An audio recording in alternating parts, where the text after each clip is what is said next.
Çıkar bacağım.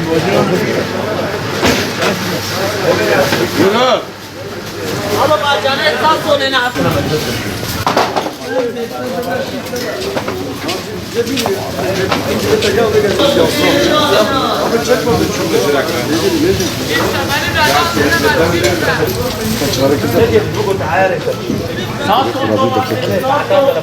Tulkuri.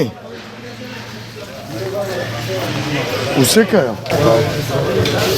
Job है ना दे आर्डर पर है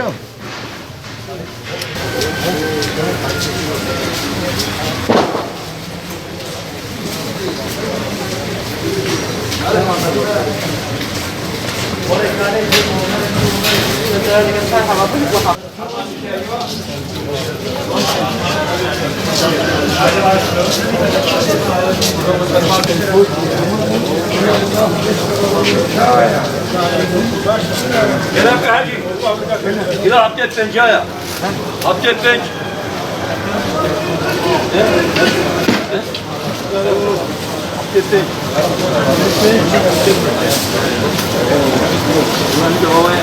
Biber Ocak'ta, Şubat'ta fiyatlar düşüktü. Antalya'da sel olduğundan dolayı Mersin'de, Tarsus'ta şu an fiyatlar yükselmiş.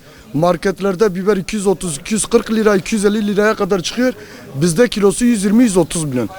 Elimizden gelinceye kadar millete, halkımıza hizmet ediyoruz. Pazardır, fiyatlarımız sürekli düşüktür. Tabii asgari ücret 28 lira. Domatesi, patlıcan, biberi kilosu 180 milyon, 90 milyon olduğundan dolayı millet geldiği zaman yarım kilo 300 gram, en fazla 700 gram bir kiloyu bulmuyor. En fazla bir 10-15 gün içerisinde hepsi de fiyatlar makul fiyata gelecek, düşecek, hepsi de düşecek. Havalar biraz ısınsın, bizim de yüzümüz gülecek, halkın da yüzü gülecek inşallah. Biberler epey pahalıdır. Ramazan başında zaten daha da pahalıydı, yani kilosu 250 liraydı. Ramazan bittikten sonra biraz daha düştü ama gene yani milletin durumu iyi olmadığında gene millete pahalı geliyor. Eskiden 1-2 kilo alıyordular. Şimdi bir yarım kilo, 250 gram falan alıyorlar.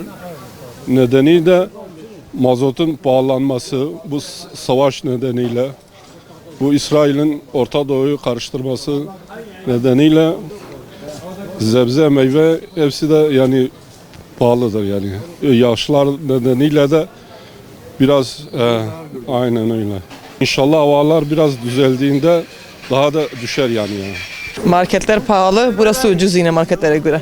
Daha bir şey almadım, yeni geldim ama fiyatlar yine idare eder yani o da. Her şey pahalı orta, hiçbir şey alamıyoruz zaten. Geçim zor oldu. Zaten kaçıncı aydayız biz daha normal eve biber, domates almamışım ben bu sene. Geliyordum kilosu salatalık diyor 100, 120, 150, 160. Hiçbir sene böyle pahalı görmemiştim ki. Eşim geçen gün aldı 4 taneydi, 70 milyon aldı. Eskiden daha çok alıyorduk, bu sene daha almıyoruz. Fiyatlar düşsün sadece istiyoruz. İş olsun, o kadar şey pahalı olmasın, geçim zor olmasın.